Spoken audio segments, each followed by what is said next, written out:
On va prendre le large maintenant, tout autre chose. Cap sur les Sables d'Olonne dans l'ouest de la France. Une course à la voile exceptionnelle à plus d'un titre s'était lancée. Ça y est, le Vendée Globe. 40 skippers désormais livrés à eux-mêmes en solitaire, sans escale et sans assistance. Ce top départ, vous l'avez suivi et fait vivre même sur l'antenne de France 24. Cédric Ferreira, bonjour à vous. On imagine que les tout derniers instants sur Terre ont été très riches en émotions. Comment se sont-ils déroulés ?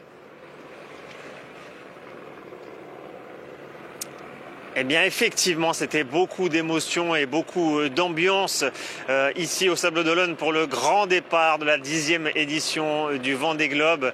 Tout un rituel comme est prévu chaque fois qu'il y a le départ de cette course. Car avant ce départ, il y a eu d'abord aux toutes premières heures de la journée, un à un, les bateaux, les 40 bateaux qui ont quitté le port des Sables d'Olonne.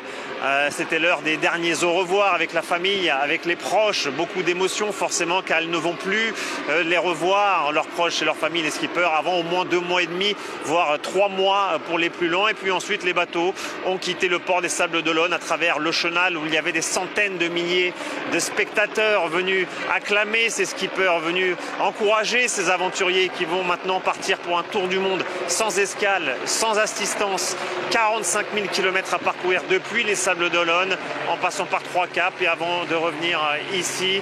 Beaucoup d'ambiance et qui contrastait avec la dernière édition qui s'était déroulée sous Covid où les spectateurs n'avaient pas été autorisés à assister à ce départ, où les skippers également n'avaient pas pu rencontrer leurs proches comme prévu. Cette fois-ci, il y avait énormément d'ambiance et ensuite les bateaux sont venus se positionner pour le grand départ. Et là actuellement, on se trouve en pleine mer, donc ce départ qui a été donné. Les bateaux que vous apercevez derrière moi, ce sont les bateaux qui sont en pleine course, 40 skippers. Donc le problème, c'est qu'actuellement, la météo est beaucoup trop clémente. Il n'y a pas de vent, quasiment pas de vent, maximum 13 km/h. Ce qui fait donc qu'on a assisté à un départ assez surprenant puisque les bateaux font quasiment du surplace depuis plusieurs minutes, maintenant plusieurs heures même.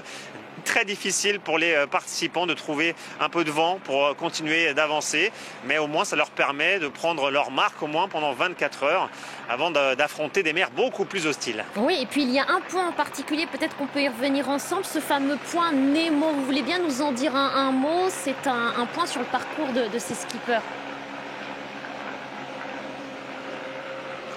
Alors effectivement, ça c'est une question que j'ai posée à beaucoup de skippers. La question, comment on se sent quand on est proche du point Nemo, c'est-à-dire le point le plus éloigné de toute Terre? Eh bien, c'est vrai qu'ils se sentent tout petits et ils nous ont tous répété la même chose. C'est l'endroit où il ne faut absolument pas avoir de problème, car on le rappelle, c'est une course sans assistance. L'aide extérieure est totalement interdite. Donc si vous avez un problème sur votre bateau, si vous cassez votre mât par exemple, le pire qui peut arriver, eh bien il faudra se débrouiller tout seul et surtout personne ne pourra venir vous secourir. Donc c'est vrai que c'est des conditions très particulières pour tous ces aventuriers, mais c'est ce qui fait aussi le sel de l'aventure. Comme me l'avait dit l'un des skippers, Alan Roura, on flirte parfois avec la vie, c'est très dangereux, mais c'est aussi très excitant pour nous.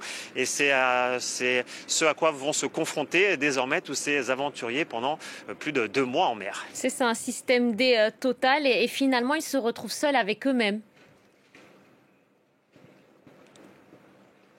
Effectivement, c'est aussi un moment d'introspection, c'est vrai, c'est ce que nous avait confié d'ailleurs Louis Burton à bord de Bureau Vallée. C'est beaucoup de temps qu'ils s'accordent à eux-mêmes, car c'est vrai que les journées sont pleines entre l'analyse de la météo, le déploiement des voiles, mais c'est aussi un moment pour eux où, un peu égoïste, comme l'avait dit Alan Roura, où on se consacre à nous-mêmes, on a le temps, c'est 100% de son temps qu'on s'accorde à soi-même, mais c'est aussi pour ça peut-être que ce que cherchent les marins à travers cette aventure, d'être reconnectés avec eux-mêmes et leur bateau.